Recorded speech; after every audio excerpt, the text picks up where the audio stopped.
खबर शामिल करेंगे ENN न्यूज़ नुमाइंदा ज़हीर अब्बास की। दादू ज़िले के मशहूर तालीमी माहिर घराने का अजीम शख्सियत सैयद अली अकबर शाह के नाम से मंसूब primary school Madina colony Mehar में है, जिसमें 350 बच्चों ने दाखिला लिया है, लेकिन टीचर सिर्फ 2 हैं और बिल्डिंग बगैर गेट और दीवार के है। हमारे नुमाइंदे ज़हीर अब्बास ने तीसरी मरतबा स्कूल का विजिट करते हुए बताया कि हमारे तालीमी इदारों को इंतहाई मायूस कुन सूरत हाल में रखा गया है। सैयद अली अकबर शाह के नाले से एक प्राइमरी स्कूल मनसूब आहे, जैसी मैं अग में भी पोजीशन और कंडीशन का वाक़ुफ़ रखो आहे नाज़रीन के। अज एक दफ़ो ॿीहर ॾिसूं था तो इन स्कूल के दीवार कोने का। मां कैमरामैन के अर्ज़ कंदुसि तो ॾसींदो हलो, हिते दीवार कोने का मुकम्मल।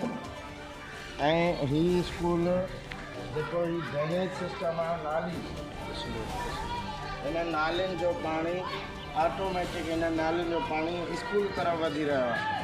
अॻ में बि असां अर्ज़ु कयोसीं, हिकु दफ़ो ॿीहर अॼु मां अर्ज़ु कंदो थो हलां त हीअ कंडीशन आहे सैयद अली अकबर शाह स्कूल मेहड़ शहर जी तमामु वॾी मशहूरु शख़्सियत सैयद अली अकबर शाह जे नाले सां मनसूब ही स्कूल, जंहिंजो मां ॿ दफ़ा अॻ में बि हिकु वीडियो ठाहे रखी चुको आहियां। अॼु मां तव्हांखे ॾसींदो थो हलां त हीअ असांजे स्कूल जो हालत आहे। मदीना कॉलोनी सैयद अली अकबर शाह नाले सां ही स्कूल आहे, मनसूब आहे, जंहिंमें मां पंहिंजे नाज़रीन खे ॾसींदो हलां हिनखे न भित आहे, न दीवार आहे, न काई गेट आहे। ऐं जेको मदीना कॉलोनी जो ड्रेनेज जो पाणी आहे जेको उहो मुकमिल सॼो जो सॼो उहो हिन स्कूल तरफ़ ईअं वधी रहियो आहे ॼण को इंतज़ामी तरह ते को ड्रेनेज नालो ठहियलु हुजे। पर मां पंहिंजे नाज़रीन खे हिकु दफ़ो ॿीहर अर्ज़ु कंदो ॾेखारींदो हलां।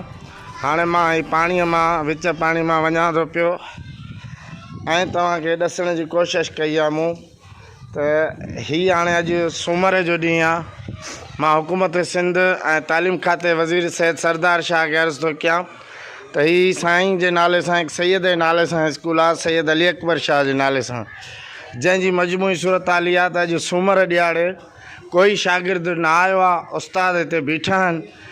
बिल्डिंग जी नाक़िस सूरत हाल हिकु दफ़ो ॿीहर ॾसींदो हलां। हितां चापड़ किरी रहिया आहिनि,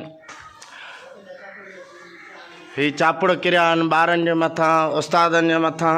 ऐं अॼुकल्ह त तमामु वॾी उस्तादनि जे मथां सख़्ती कई थी वञे। बायोमेट्रिक सिस्टम आयो आहे ऐं वॾो हिकिड़ो सिंध जी तालीम जे लाइ हाँ फाटल आहे सिंध गवर्नमेंट जो। पर मां तव्हांखे ॾसींदो हलां त ही